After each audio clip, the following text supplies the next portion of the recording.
اعوذ باللہ من الشیطان الرجیم بسم اللہ الرحمن الرحیم وَلَقَدْ أَرْسَلْنَا نُوحًا إِلَىٰ قَوْمِهِ إِنِّي لَكُمْ نَذِيرٌ مُّبِينٌ أَلَّا تَعْبُدُوا إِلَّا اللَّهَ إِنِّي أَخَافُ عَلَيْكُمْ عَذَابَ يَوْمٍ أَلِيمٍ فَقَالَ الْمَلَأُ الَّذِينَ كَفَرُوا مِنْ قَوْمِهِ مَا نَرَاكَ إِلَّا بَشَرًا مِثْلَنَا وَمَا نَرَاكَ اتَّبَعَكَ إِلَّا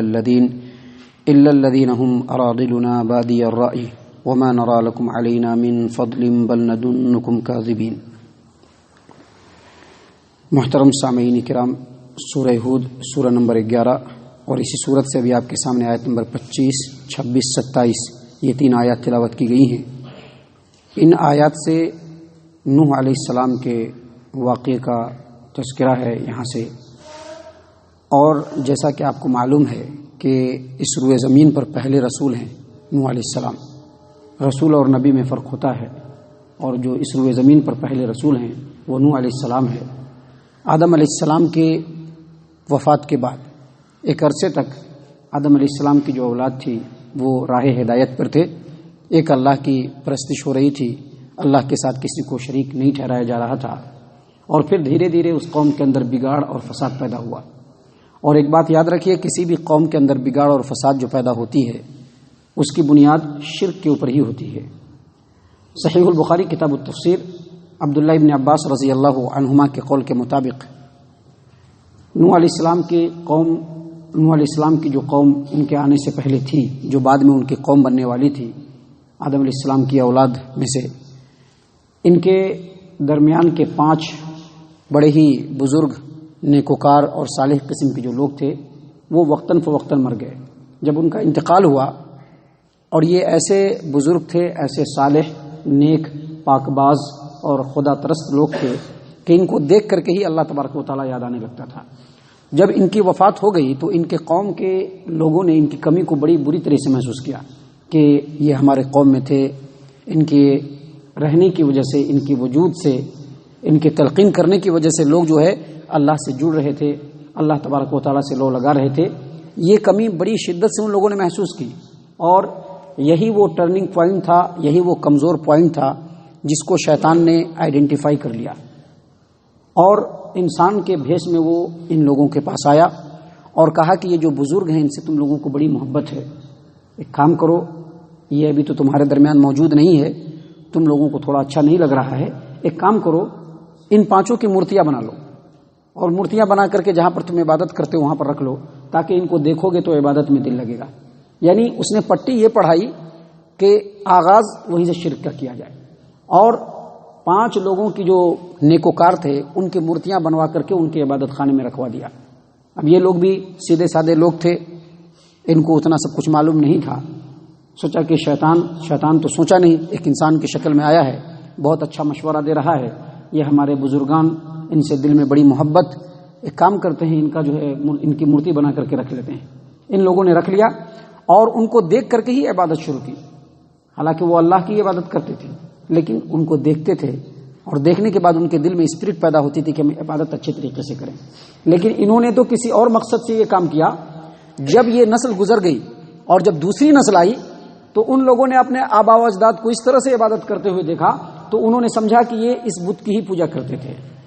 بس وہیں سے بت پرستی کا آغاز ہوا۔ یہ لوگ جو ہے اللہ کی عبادت کو چھوڑ کر کے ان بتوں کی عبادت کرنا شروع کر دیا، بس اسی میں یہ لوگ پھنس گئے۔ اور جب نوح علیہ السلام اس قوم کے اندر آئے تو یہ لوگ ان 5 بتوں کی عبادت میں بری طرح سے مشغول ہو گئے تھے، اور ان 5 بتوں کا تذکرہ اللہ تبارک و تعالیٰ نے قرآن کریم سورہ نوح کے اندر بیان فرمایا ہے۔ ود، سوا، یغوث، یعوق، نصر، یہ 5 لوگ تھے جو نیکوکار تھے، ان کے بتوں کو بنا کر کے بعد کے لوگوں نے انہی کی پوجا شروع کر دی۔ نوح علیہ السلام انہی کے درمیان مبعوث ہو کر کے رسول بن کر کے آئے۔ نوح علیہ السلام کا جو جگہ تھی، جیسے محمد عربی صلی اللہ علیہ وسلم کی جگہ عرب ہے، ویسے ہی نوح علیہ السلام کی جو جگہ تھی وہ عراق کے اندر جو ہے دریائے دجلہ اور دریائے فرات کے درمیان کا جو علاقہ ہے۔ حالانکہ نوح علیہ السلام کہاں مبعوث ہوئے، کدھر ان کی تبلیغ ہوئی، اس سلسلے میں مورخین نے بہت سارا اختلاف کیا ہے، بہت سارے لوگ بہت سارے طرح کی بات بولتے ہیں، لیکن اس سلسلے میں سب سے اوتھینٹک بات یہی ہے کہ دریائے دجلہ سے لے کر کے دریائے فرات کے درمیان کا جو علاقہ ہے عراق کا، وہیں پر یہ نبی بن کر کے آئے، اور جس طرح سے تمام انبیاء علیہ الصلوۃ والسلام نے اپنی دعوت کا آغاز شرک کے انکار اور اللہ تبارک و تعالیٰ کی خالص پرستش سے کیا، اسی سے نوح علیہ السلام نے بھی اپنے بگڑے ہوئے قوم کی دعوت کا آغاز کیا۔ اللہ تبارک و تعالیٰ یہاں پر فرما رہے ہیں وَلَقَدْ أَرْسَلْنَا نُوحًا إِلَىٰ قَوْمِهِ إِنِّي لَكُمْ نَذِيرٌ مُّبِينٌ، ہم نے نوح علیہ السلام کو ان کی قوم کی طرف بھیجا تو وہ اپنی قوم میں آ کر کے واضح طور پر کہنے لگے کہ میں بالکل کھلا ہوا ڈرانے والا ہوں، یعنی میرا کام یہ ہے کہ جن چیزوں سے تم پر عذاب پہنچ سکتا ہے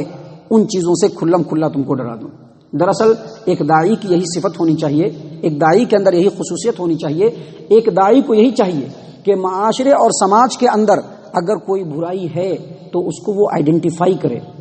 کیونکہ ان برائیوں سے ان کی زندگی بھی، ان کی زندگی کے اجر و ثواب بھی، اور قیامت کے دن ان کے لیے بہت سارا گھاٹا اور نقصان ہو سکتا ہے۔ لہٰذا ایک داعی کو چاہیے کہ ان چیزوں کی جو ہے پہچان کر کے، ان چیزوں کو آئیڈینٹیفائی کر کے لوگوں کے سامنے اس بات کو پیش کرے۔ اسی لیے نوح علیہ السلام نے آتے ہی سب سے پہلے کہا کہ میں تم کو کھلم کھلا ڈرانے والا ہوں کہ کن چیزوں سے تمہارے اوپر عذاب آ سکتا ہے، اور اس کے بعد انہوں نے کہا اللہ تعبدوا الا اللہ، اور جن چیزوں سے عذاب آئے گا وہ یہ کہ اللہ کے علاوہ دوسروں کی عبادت نہ کرو، کیونکہ اللہ تبارک و تعالیٰ کو چھوڑ کر کے دوسروں کے ساتھ اللہ کو شریک کرو گے یا اللہ کے ساتھ دوسروں کو شریک کرو گے تو یہ بہت بڑی بیماری ہے۔ کہتے ہیں کہ اللہ تبارک و تعالیٰ نے فرمایا کہ اللہ کے رسول علیہ السلام نے کہا انی اخاف علیکم عذاب یوم علیم، اگر تم نے یہ کام نہیں چھوڑا، اگر ان 5 بتوں کی عبادت جو تم کر رہے ہو اگر اس کو تم نے نہیں چھوڑا تو میں ایک دردناک دن کے عذاب سے تمہارے بارے میں خوف کرتا ہوں۔ اور دردناک دن کا عذاب کون ہوگا؟ قیامت کا دن بھی ہو سکتا ہے، اور وہ دن بھی جس دن نوح علیہ السلام کے قوم کے اوپر طوفان اور سیلاب آیا۔ محترم سامعین کرام، جب نوح علیہ السلام نے اپنی دعوت کو لوگوں کے سامنے رکھ دیا تو قوم کی لوگوں نے فوراً ان کا انکار کیا، اور انکار کی جو وجہ تھی وہ بالکل وہی جو اللہ کے رسول صلی اللہ علیہ وسلم کے نبوت کا جس طرح سے مکہ والوں نے انکار کیا، بالکل وہی وجہ ہیں۔ اللہ تبارک و تعالیٰ فرما رہے ہیں فقال الملأ الذين كفروا من قومه ما نراك الا بشرا مثلنا، یعنی نوح علیہ السلام کی قوم کے سرداروں نے کہا کہ ہم تو تم کو اپنی ہی طرح کا انسان سمجھتے ہیں، ہم تو تم کو اپنی ہی طرح کا انسان سمجھتے ہیں۔ یعنی یہ وہی اعتراض ہے جو ہر دور میں حق کے انکار کرنے والوں نے نبیوں کے نبوت کا انکار کرتے ہوئے اعتراض اٹھایا تھا۔ اعتراض کیا؟ ان کا یہ خیال ہر دور میں رہا ہے، انکار کرنے کے لیے، خیال تو نہیں ہے لیکن انکار کرنے کے لیے ان کا یہی ہمیشہ اعتراض رہا کہ ایک نبی جو ہونا چاہیے وہ مافوق البشر ہونا چاہیے، یعنی انسان نہیں ہونا چاہیے بلکہ انسان سے اونچی مخلوق ہونی چاہیے، یا اگر انسان میں ہی کوئی نبی بنے تو ہمیشہ اس کے ساتھ فرشتے ہونے چاہیے، فرشتے جو ہے ان کے ساتھ رہیں اور لوگوں کو بتلائیں کہ یہ اللہ کے نبی ہے۔ یا اگر یہ تمام چیزیں نہیں ہو تو کم سے کم ایک نبی دنیاوی جاہت کے اعتبار سے، یعنی اس کے پاس مال و دولت اتنا ہو کہ لوگ اس کی طرف جھکیں، کیونکہ عام طور سے دنیا پرستوں کا یہی شیوا رہا ہے کہ وہ مال و دولت کی طرف زیادہ جھکتے ہیں۔ تو یہی چیز بنیاد بنا کر کے اعتراض کیا، اور اعتراض کر کے جو ہے نوح علیہ السلام کی نبوت کا انکار کرتے ہوئے کہا کہ ما نراک الا بشرا مثلنا، اے نوح ہم تو تم کو اپنی ہی طرح کا انسان سمجھتے ہیں۔ اور پھر کہا کہ وما نراک اتبعک الا الذین هم اراذلنا بادی الرأی، اور جن لوگوں کے درمیان تمہارا اٹھنا بیٹھنا ہے وہ تو بادی النظر میں ہی دیکھتے ہی کمینے قسم کے لوگ لگتے ہیں، چھوٹیا قسم کے لوگ۔ اصل میں جب بھی کوئی نبی کسی قوم کے اندر آیا تو اس نبی کی دعوت پر لبیک کہنے والے سب سے پہلے وہ لوگ ہوتے ہیں جو سماج و معاشرے میں چودھری اور بڑے قسم کے لوگوں سے ستائے ہوئے ہوتے ہیں، غریب قسم کے نوجوان باہمت جو سماج و معاشرے کے برائی سے لڑنے کی طاقت رکھتے ہوں، سماج و معاشرے کے رسم و رواج کے خلاف سر اٹھانے کی طاقت رکھتے ہوں، ایسے لوگ پہلے نبی کی دعوت پر ایمان لانے والے۔ اور چونکہ یہ لوگ بڑے بڑے لوگوں کے ہاتھوں کے ستائے ہوئے ہوتے ہیں تو چودھری لوگوں کے آنکھوں کا کانٹا یہی بن جاتے ہیں، کھٹکنے لگتے ہیں، اور اب نبی کی دعوت تو سننا نہیں ہے تو فوراً یہی کہتے ہیں کہ ان کے ارد گرد جو لوگ ہیں وہ بڑے کمینے قسم کے، چھوٹیا قسم کے ہیں، ذرا سا کچھ بولو تو فوراً جو ہے مخالفت پر اترتے ہیں، بہت چھوٹیا قسم کے لوگ ہیں، لہٰذا ان لوگوں کے پاس تو بیٹھ کر کے ہم نبی کی بات نہیں سن سکتے ہیں۔ ہاں اگر نبی کو ماننے والے کچھ شریف قسم کے لوگ ہوتے ہیں، ذرا سا بڑے قسم کے لوگ ہوتے ہیں، ذرا سا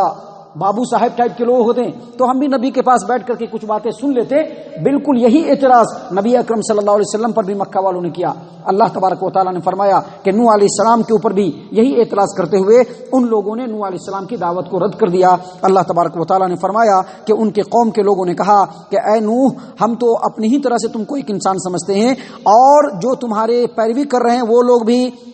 دیکھنے میں ہی کمینے قسم کے اور گھٹیا قسم کے لوگ ہیں. وما نرا لکم علینا من فضل, اور ایسی کوئی بات تو نہیں دکھ رہی ہے کہ نوح ہمارے اوپر تم کو فضیلت مل جائے, ایسی کوئی بات نہیں مل رہی ہے. بل نظنکم کاذبین, بلکہ تم جھوٹے ہو, تمہارے نبوت کا ہم لوگ اقرار نہیں کر سکتے. دراصل نوح علیہ السلام کا جو واقعہ مختلف جگہوں پر بیان ہوا ہے, آپ دیکھیں گے تو پتہ چلے گا کہ ایسا لگتا ہے کہ 2-4 ملاقاتیں ہوئی ہوں گی, 2 سال کی بات ہے, لیکن ایسا نہیں ہے. بلکہ نوح علیہ السلام نے تقریباً 950 سال تک اپنی قوم کے اندر دعوت کا کام کیا. لیکن اس 950 برس میں قرآن کریم کے مختلف اوقات میں مختلف جگہوں پر جو مختصر باتیں بیان کی گئی ہے وہ کچھ خاص واقعے کی طرف اشارہ کر کے یا کچھ خاص نصیحت کو سامنے رکھ کر کے.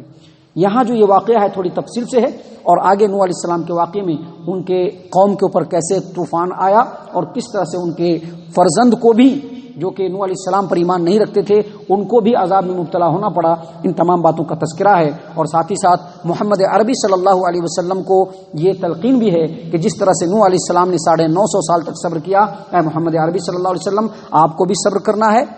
کتنے دن صبر کرنا ہے یہ اللہ تبارک و تعالیٰ جانتا ہے, لیکن آپ کو بھی ان کفار و مشرکین اور مخالفین کے مقابلے میں صبر کرنا ہے. اللہ تبارک و تعالیٰ سے دعا ہے کہ اللہ تبارک و تعالیٰ ہم تمام کو اس واقعے سے اور جو آگے باتیں آ رہی ہیں اس سے بھی زیادہ سے زیادہ نصیحت حاصل کرنے کی توفیق عنایت فرمائے.